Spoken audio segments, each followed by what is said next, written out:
Hello, hello, hello.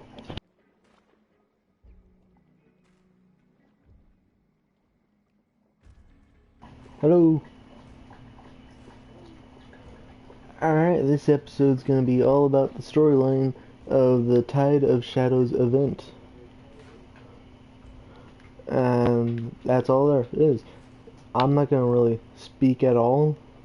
I'm gonna wait to just gonna play the events.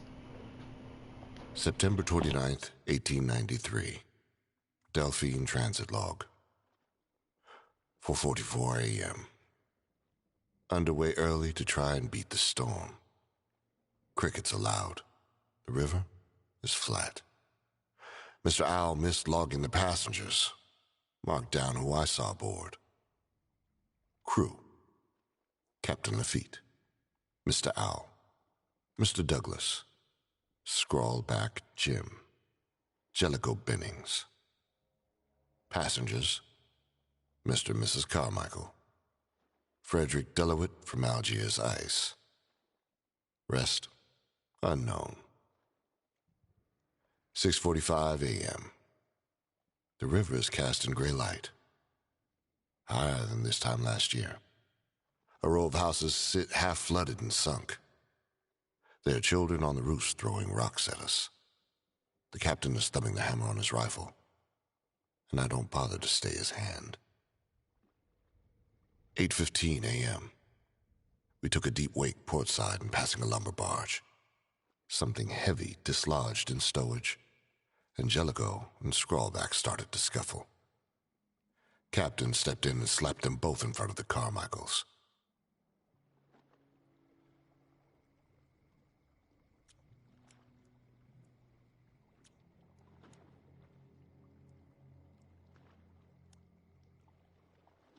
September 29th, 1893. Delphine Transit Log. 4:44 a.m. Underway early to try and beat the storm. Crickets are loud. The river is flat. Mr. Owl missed logging the passengers. Sorry about that. Marked I down who I saw accidentally aboard. destroyed that. Crew. Captain Lafitte. Mr. Owl. Mr. Douglas. Scrawled back Jim. Jellicoe Bennings. Passengers. Mr. and Mrs. Carmichael. Frederick Delowitt from Algiers Ice. Rest unknown. 6:45 a.m. The river is cast in gray light. Higher than this time last year. A row of houses sit half flooded and sunk. There are children on the roofs throwing rocks at us. The captain is thumbing the hammer on his rifle, and I don't bother to stay his hand. 8:15 a.m. We took a deep wake portside and passing a lumber barge. Something heavy dislodged in stowage. Angelico and Scrawlback started to scuffle. Captain stepped in and slapped them both in front of the Carmichaels. No one will say what they're transporting down there. But Frederick said he heard whispering from one of the crates. 10:10 a.m. Nearly broadsided an oak tree felled by the wind, gusting up to 25 knots already. Captain doesn't seem concerned. He's excited. I would be too if my duty was to drink on deck all morning. 12 p.m. I saw the gust blow a circus tent clear into the river, and knew there'd be people caught inside the flotsam of canvas and logs. Steered away as best I could, but couldn't stop in time on account of it blowing over 35 knots. The passengers don't know. I had Mr. Owl clean the blood off the bow. If this storm wasn't haunted, it's going to be now. 4 p.m. Captain won't let us turn back. The storm is burn-marked clouds. The wind is getting stronger. Tastes like ash. Every omen of a hurricane is upon us. If we survive this, I'll make sure the captain never sets foot on this boat again.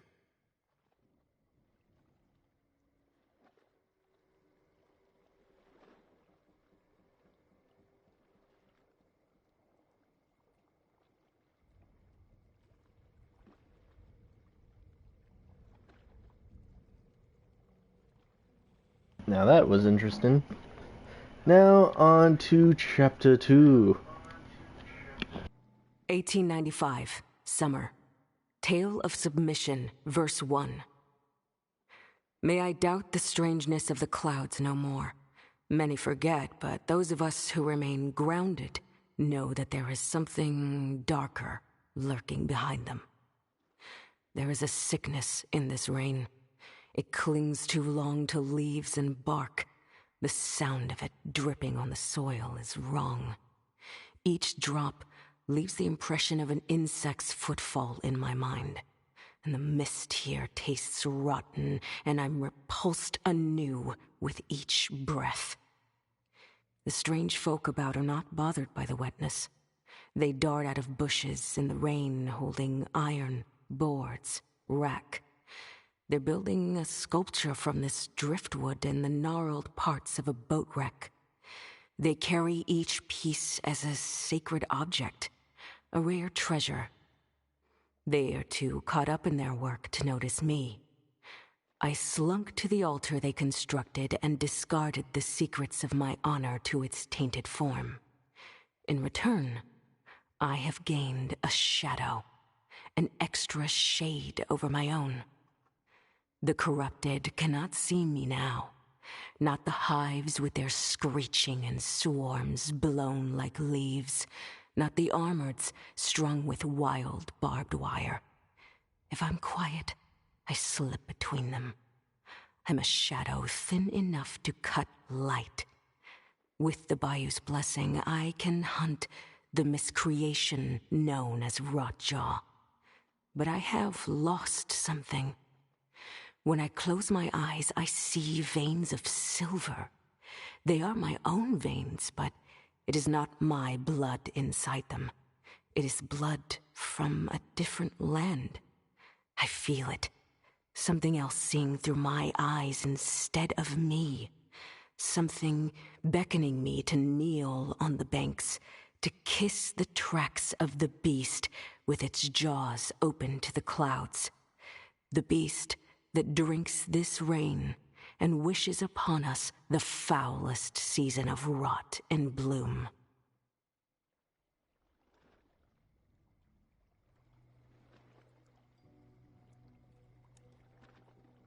(1895) Summer.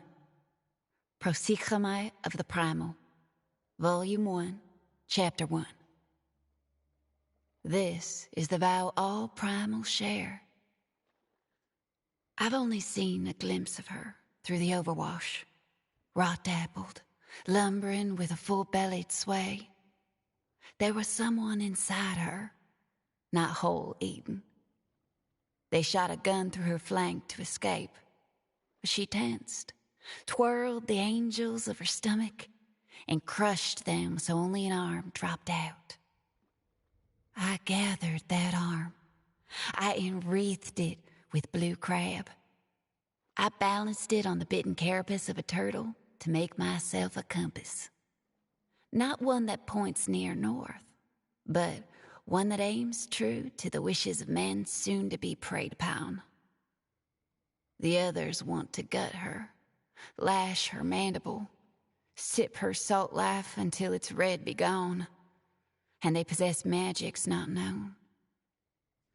That reptilian folk can't be tracked.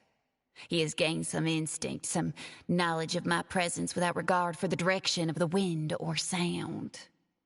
Like he smells the blood beating in my heart. His children are easily followed. That ward and that humpbacked one. They are clumsy. They move with the steps of drunk fairies and leave their filth like crumbs. I can lick a beetle and tell of their direction. That is the filth they leave behind. If there is a testament to be writ here, it will be through our prosychomai, this prayer that does not cease. We will come face to face with her. We will offer her the miracle of many fleshes. We will feed her until she cannot move. Around her, we shall make a shrine. But I will be the one to sit atop her. I will have a throne in these waters at last.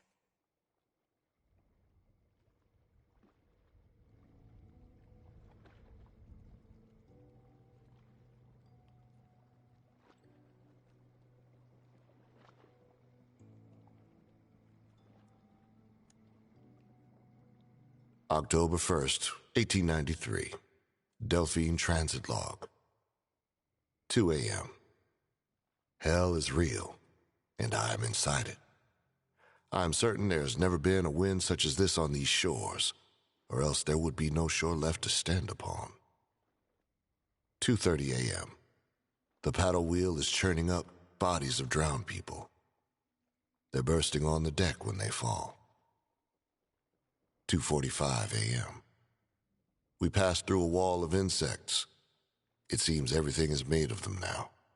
Some have burrowed into the bodies on deck. 2:55 a.m. A wave reached so high it broke the windshield, brought with it a 6-foot bull shark. It's thrashing at the back of the pilot house. Some massive beetle is screeching inside its mouth. 3 a.m. The captain left us. I saw him. There was a kind of lightning I've never seen before, and it scared him. It scared him worse than it scared me. It struck the boat, and the sound of a gong rang out from the cargo hold. The captain jumped overboard, holding onto a whiskey bottle. I'm the only one who saw him do it.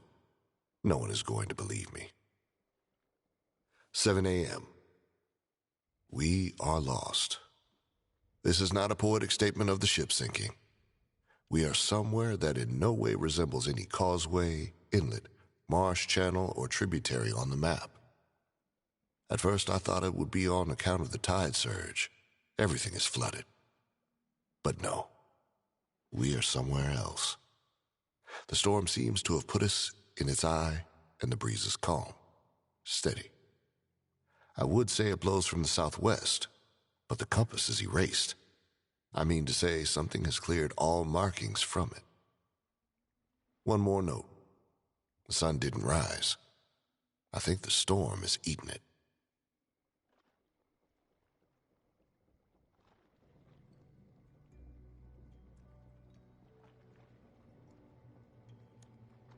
"1895, summer, helmsman's landlog.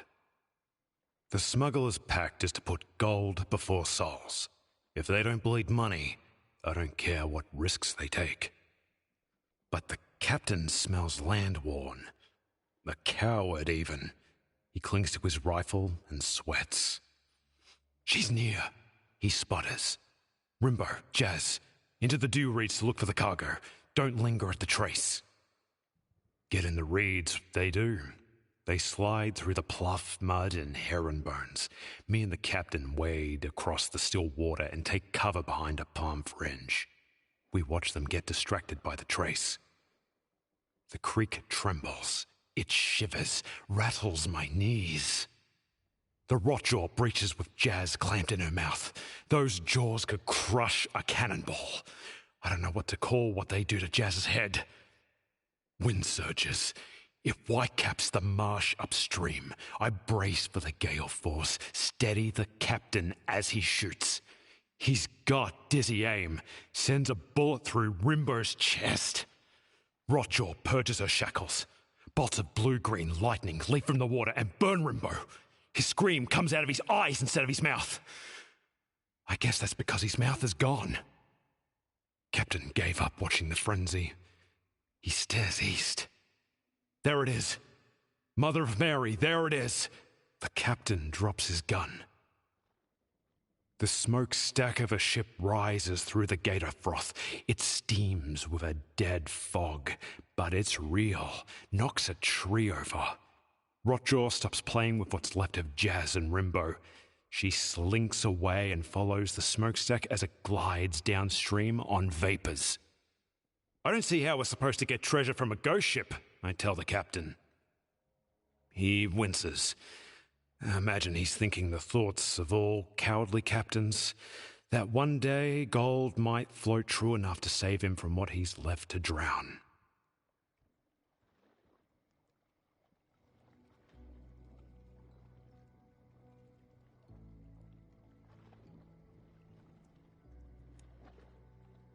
1895.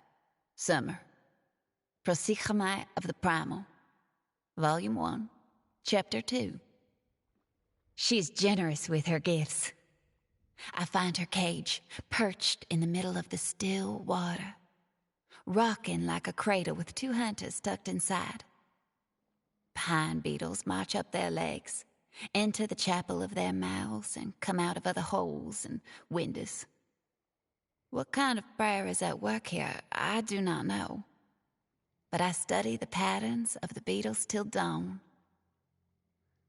The metal of the cage trap is soaked in her blood. I taste it. I feel its rot melt and molt and multiply. She is healed through the things that hurt us. And this is a special wonder to me. On those metal ribs are all sorts of wire spools, veins from machines, things pretending to be alive. It disgusts me. A plate welded on one of the nodes reads, Algiers Ice Company. Curious, the science that crowns the ribs of our queen. Whatever the reason, it is sacrilege. I spear a catfish and touch it to one of the cage spikes. Lightning sparks and smokes through its gills. It doesn't turn to ice. The sound of it is loud, foolish, causes someone to find me. I feel their soul as gentle as a moth lands on a skull at night. A pollen of orange filtered in the darkness of my vision. An instinct. This sense is new. A gift from her. And it will keep me safe. I pick up a railroad sledge from one of the dead hunters. It is slick with tide rot, oyster filth. I slide quiet, crouching around bundles of pampas grass till I hear the person swish their cane in the water. I time my movements with the swaying of the tall stalks. My legs move as hers move. I am silent in the stream. I raise the hammer and know that I am blessed. I let the hammer fall and know that I am blessed.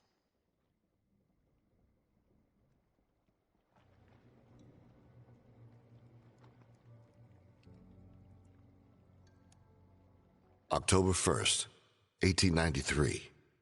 Still. Delphine Transit Log. 0000 hours AM. Time unknown. Time is irrelevant here, as is hunger, thirst, and other bodily functions. If Mr. Carmichael were to cut me open, he would find clockwork. Clocks inside all of us. The moon here is a joke. It barely moves. 0000 hours AM. There are more people aboard than I thought. Most are hiding in cabinets or shuddering naked beneath poker tables. Some find river snails and isopods and shove them into their eyes. There are only a handful of the crew and passengers left to talk to. 0000 hours AM. I told the rest that the captain abandoned us. Mrs. Carmichael called me faithless, said I steered us into a twilight hell. Mr. Carmichael accused me of pushing the captain over. Angelico agreed, mentioning that our cargo was immaculate. Frederick claimed that we had the Ark of the Covenant on board, that he could hear a voice from it without using his ears. Mr. Owl said he'd gut Frederick if he kept on like that. Scrawlback Jim shot off some rounds, shut them up. He said he wasn't hungry and hadn't pissed for 1,000 years. There was something stalking the boat he wanted us to go shoot. Apparently, the Delphine is full of guns and stolen goods. He mentioned some kind of crenulated insectile head like an artifact, too. 0000 hours AM. They've been shooting for an hour at the giant beetles that plow these channels with their migrations, at the trees, at the waterlogged roaming sailors that explode silver vomit from their mouths. The sailors seem out of time, more lost than we are. 00 hours a.m. The gunshots woke something up.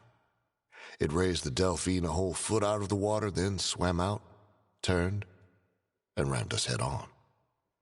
All I saw were jaws tearing into the paddle wheel.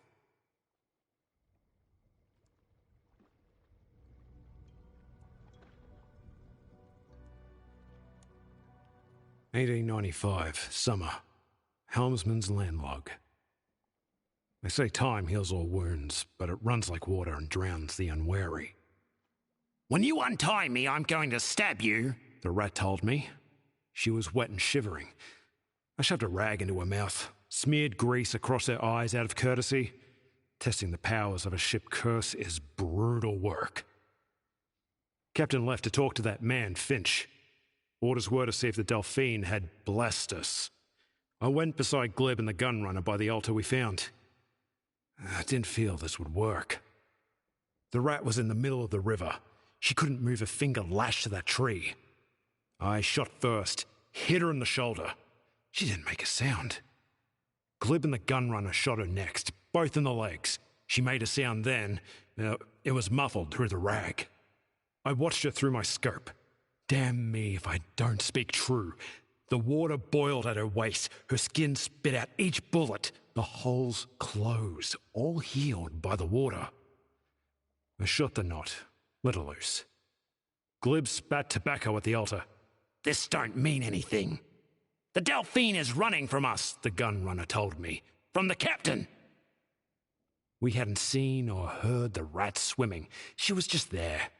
Tucked a bayonet into Glib's ribs. Before I could cock her hammer back, she shanked the gunrunner in the neck and stuck me in the armpit. I've seen men shredded by anchor chains, slit at the throat by crane wire. Somehow we bled more than all of that. "Go on, boys," the rat said. "Time for your bath." We stumbled into the stream and the water boiled at our waists. Glib murmured something about mermaids drowning. Our cuts healed. Water turned to blood. The rat pointed north with her bayonet, to where steam rose above the trees, and a boat's ghostly engine struggled.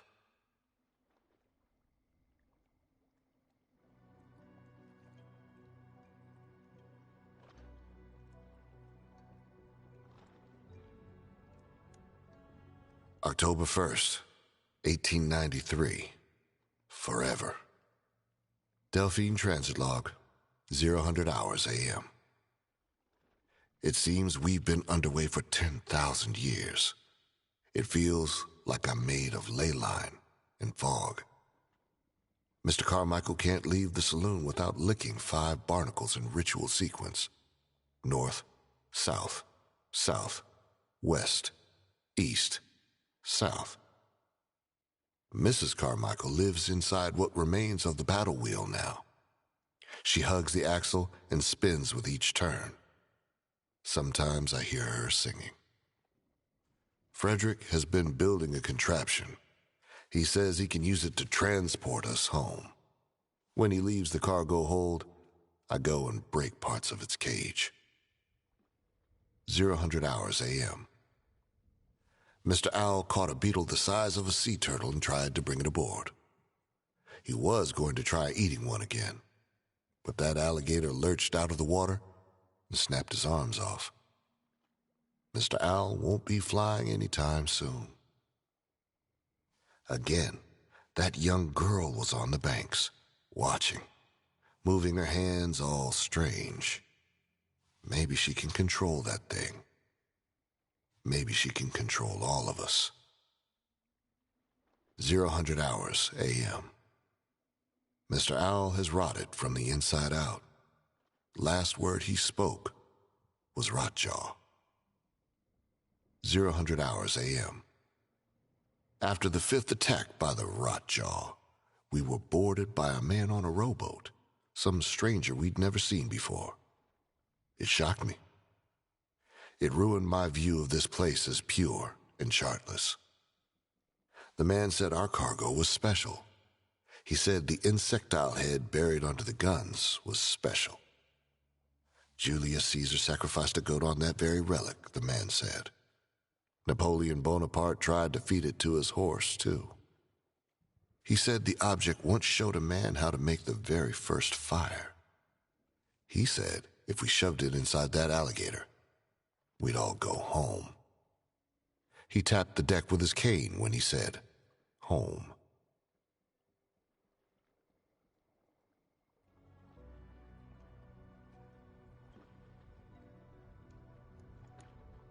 "1895, summer. Tale of submission, verse 2. The breath of a flower could break this man in half. If you patch me up right, I can tell you about the alligator, the bloated man says. He's been wet for a long time. His skin is sick from the rain. The sores seem like a mole he should not have touched. His many broken bones were splintered by a heavy hammer. The man was brought to me by the wolf pack. Their leader kicks him in the ribs. I smell blood on them. There was a fight. They want me to heal them.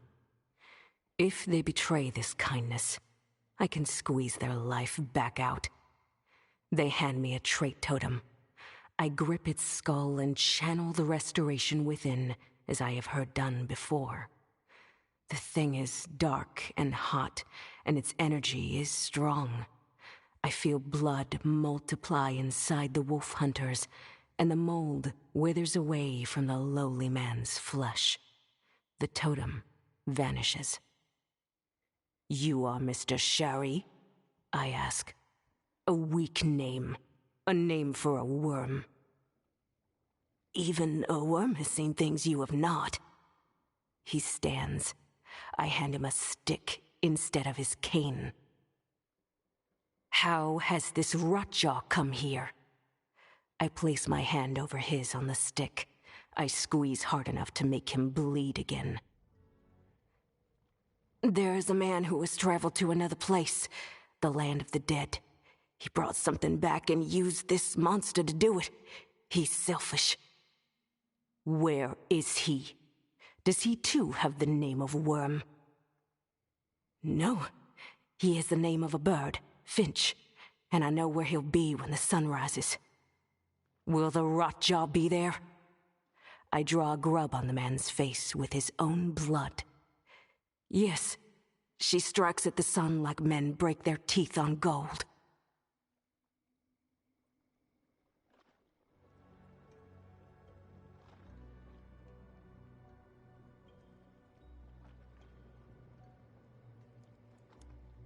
"1895, summer.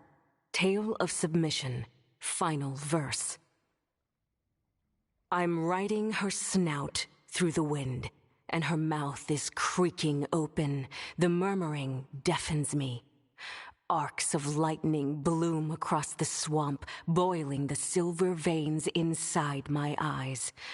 I'm riding her snout through the wind, and the rain festers on my lips. Her smell is thyme and lavender, if herbs could weep pus. I'm riding her snout across the sky, and the rain putrefies. My ropes sling tight under her jaw and hold firm.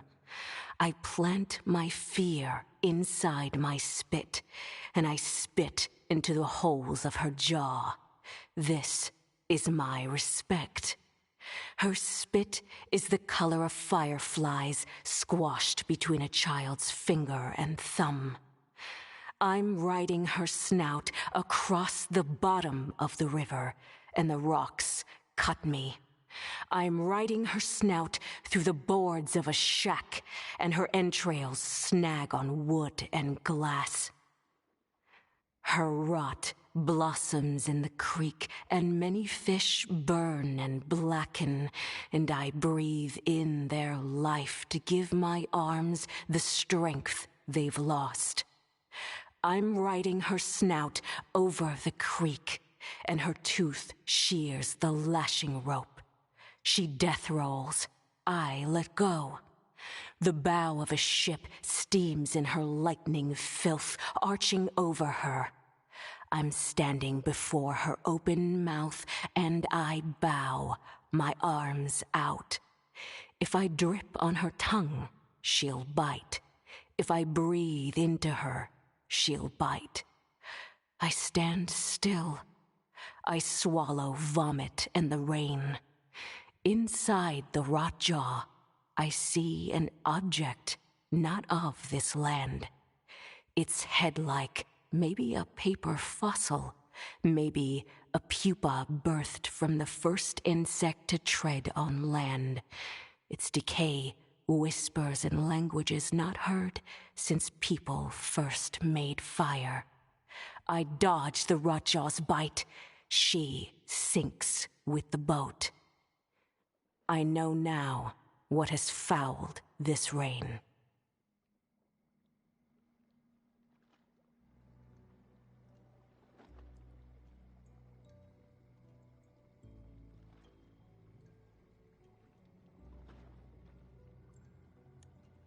$18.95. Summer. Prosikhamai of the Primal. Volume 1, Chapter 3. That wrestler weakened the right jaw and stopped the rain somehow. The clouds are like the fur of a sleeping animal, dead calm. She gurgles in the water. She calls me to her. But others have heard too. 4 smugglers in a watchtower. That reptilian and his kin, skulking under walkways. A shield of hunters caring for the grounded behind the trees. The skinned one rushes from the roots of an upturned tree. Muzzle fire flares from both his hands. Bark explodes behind my head. A firebomb flutters and breaks on the watchtower. As a moth might, we're full of moonshine and lust. Those grounded hunters bring a grunt horde led by a host of hives. They weave through them, undetected, as the helmsman and his captain get flanked. The reptilian's aftermath fire blows apart a water devil herd. The hornback sets off my trap. She screams, suspended on barbed wire. I hear pistol ammo run dry. I roll in the water. I was born to be as quiet as the thoughts of a wave. My lance pierces the skin from behind. I push its tip all the way through the birdcage of his lungs. Bullets slip through my skin. They're the wishes of butterflies scorched by summer. A knife blesses my shoulder. An arrow finds my leg. The pain rings a cicada in my ear. But I am relentless. I've made it to the rotjaw. I touch her for the first time. The heaving, pulsing wildness of her. I bleed all the blood I have left into her mouth and banish her soul as mine is leaving too. I find the ghost of her hand and hold it. If I can cheat this death, so can she. I whisper, I can't save you. I can't make of you a throne. I can only crown you queen of my heart and hope its beating brings you back to me.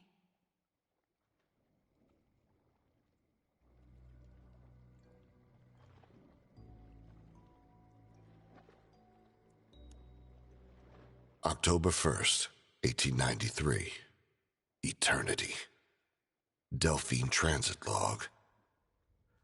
0000 hours a.m. Frederick retrofitted his electric device to slide around the alligator. He said the relic told him how to do it.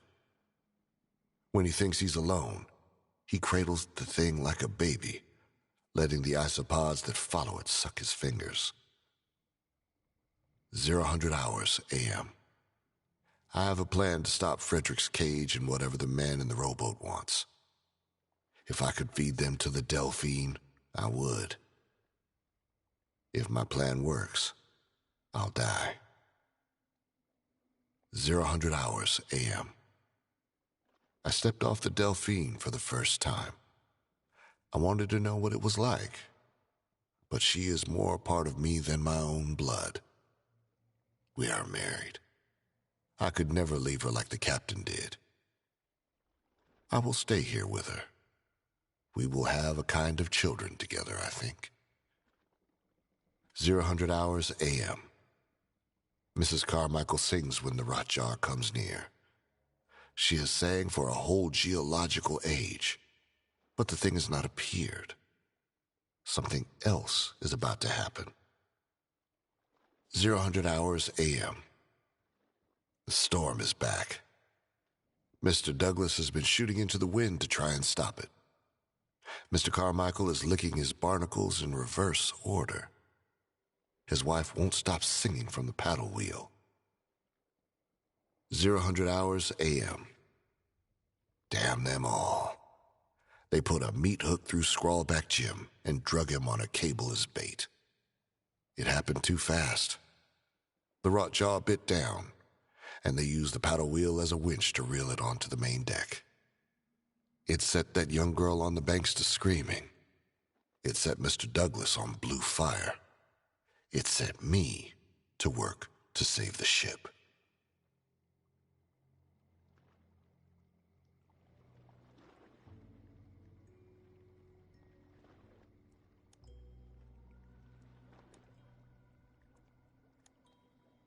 "1895, summer, helmsman's landlog. The Delphine rained down from the sky. She broke apart as cursed as any shipwreck could hope to be. It happened when the fish woman crawled on the rot jaw and banished her. The boat must have been ghosting through the clouds. The paddle wheel crushed someone hiding in a bush. Hull planks speared into the mud. A chain almost halved me. It was unnatural enough to scare off the other hunters. The crates and boxes and cases of her cargo rained down too. Guns and precious ammo tumbled from them.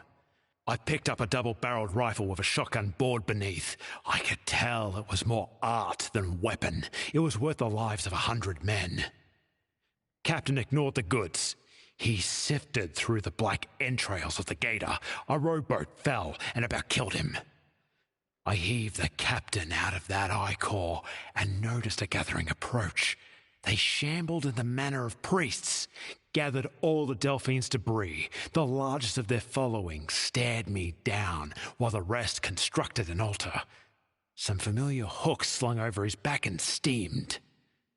They marched their new creation downstream in silence. The rat didn't like whatever they were doing.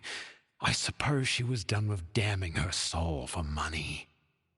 She held dynamite and the means to throw it.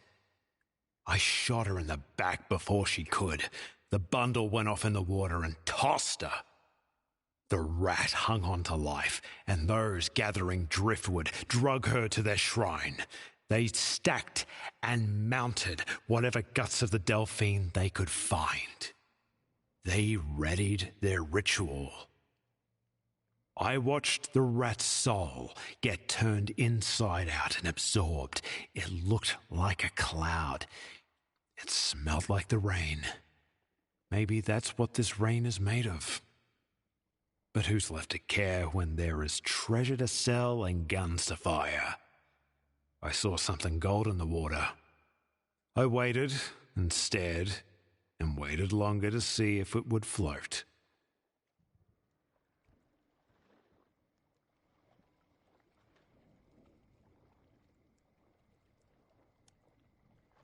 October 1st, 1893.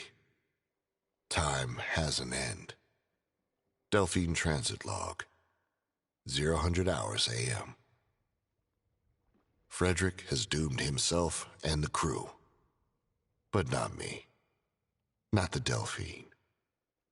His cage fit around the alligator, and he took that relic and activated it, and I saw Mrs. Carmichael flash to steam. The beast is loose and destroying the saloon. I pocketed a poker chip for luck and crawled into the boiler, sealed it from inside. I will give all my blood to the Delphine if it will keep her afloat. 0000 hours a.m. This is a miracle. The ship has chosen me. It will not let me die. The fires in this engine have not burned me yet. They have not consumed the ship's log for fuel so that I may keep riding. The Delphine knows I'm inside her. She knows I'm home at last. 00 hours a.m. All is quiet. I knew the Gator had won when the fire around me turned to pale green lightning. I see more stars in these sparks than the sky could ever hold. 00 hours a.m. I'm drifting away. My arm is gone, turned to ash and steam to give the Delphine breath in whatever water she sails now. I will continue to ash away. I will become one with this ship. I will whisper forever that she needs no captain. 00 hours a.m. My legs go next. My spine blooms with a special kind of decay. In the dark, in the flash of lightning strikes, it looks like I'm becoming a flower, a daffodil for the Delphine. 00 hours a.m. I am almost complete. Just ribs, a shoulder, my riding arm. My skull has departed ahead of time. I cannot see, but my thoughts are everywhere. I will become 100 altars to her. I will turn souls into deckhands, mates, and chambermaids for her. She will always remember me. I will always be her shadow on the tide.